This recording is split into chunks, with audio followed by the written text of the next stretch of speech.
point about, I don't know what I want to do. I just know that I'm not happy where I am. So think about what you want rather than what you don't want, because where your attention goes, your energy flows. Okay, a lot of people will say, I don't want to be where I am because I'm unhappy in my job. I don't want to be in this relationship because I'm unhappy with the person I'm with. Think about that. What are you focusing on? Okay, you're focusing on what you don't want. And lo and behold, the universe tends to give you more of what you focus on the most. Okay? So if that's not what you want, then paint the picture of what you do want. I know it's hard because right now you're probably up to your eyeballs in somewhere you don't want to be, and it's making you unhappy.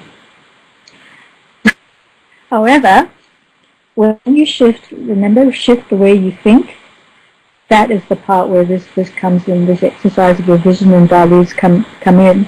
When you know what you want and you focus on those things, even though when you open the door of your office you think, my God, I'm here where I don't want to be, it changes your reality, it shifts your perspective. Okay, that's the most important thing.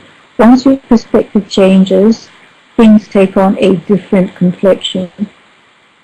Right. And for all you know, it is probably your response to the people around you as well. So be the change you want to see, right? If you're not happy in your workplace because people are grumpy, maybe it's because you're grumpy as well. And you can say, well, I wasn't grumpy when I started, but, I'm being influenced by that. That sounds like victim talk, okay? You have a choice in the way you want to respond to your colleagues or your immediate work environment. Same way with you, Tom. If you're just going, yeah, I get by, it's not that bad, that's actually rationalizing. When you get out of bed and you spring out of bed and you want to go to work because it's a great place to be and you enjoy what you're doing, that's where you want to be. Okay, that's the sort of, mindset that you want to have, which is basically what we're talking about here. So focus on what you want, not what you don't want. Okay, it might not be there right now. It might not look real right now. It might be just a fantasy and you feel as though you're kidding yourself right now. You're not. You just have to take my word for it. And the point is, if you don't give it a go and you don't give it a try, you'll never find out. Okay? There'll be a lot of people who will tell you you're crazy. Good. You need to be a bit crazy sometimes to do these things. You've got to step outside your comfort zone and you've got to step outside the square. If you don't, then it's going to be, you can predict what tomorrow is going to be like, which is Groundhog Day, which is the next day and the next day and the next day will be more of the same.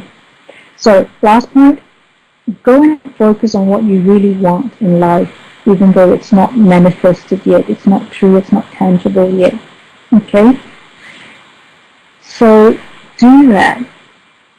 Put your energy towards what you want rather than what you don't want. Be clear. And that's the only way you're going to be clear is when you know who you are. When you know who you are by, like I said, the visions and values. And that will take some degree of courage to step out.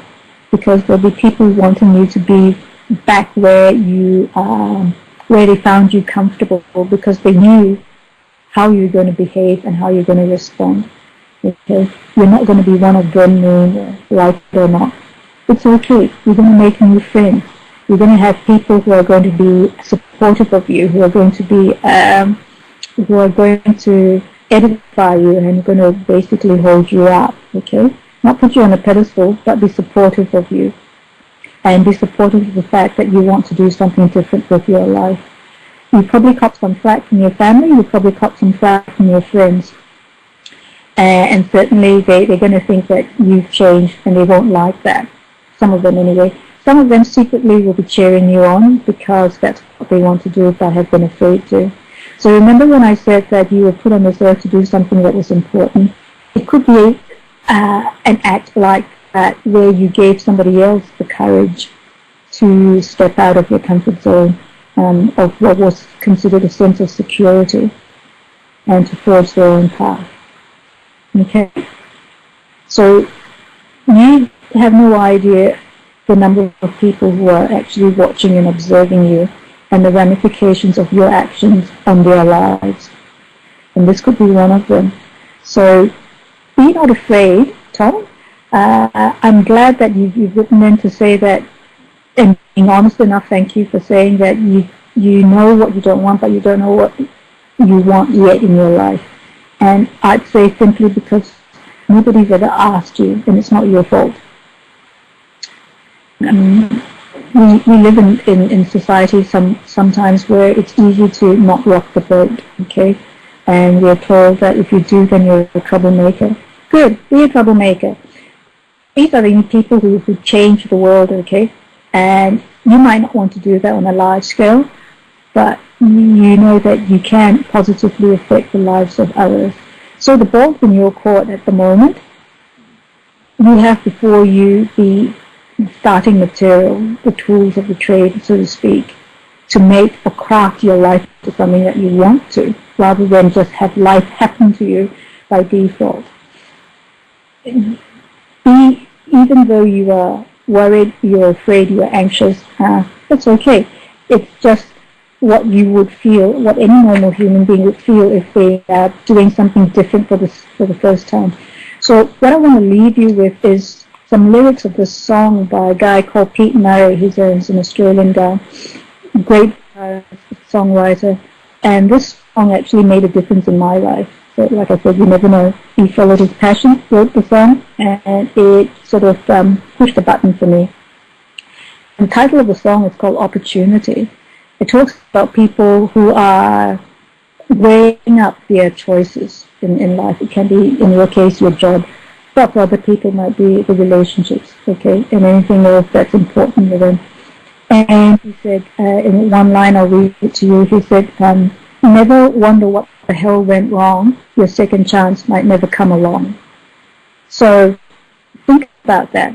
Your second chance might never come along, i.e. if you sit on your backside and just worry and think, what if I do this and it falls flat and I fall flat on my face?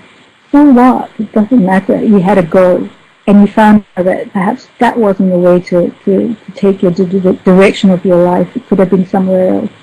But unless you take that first step, you'll never know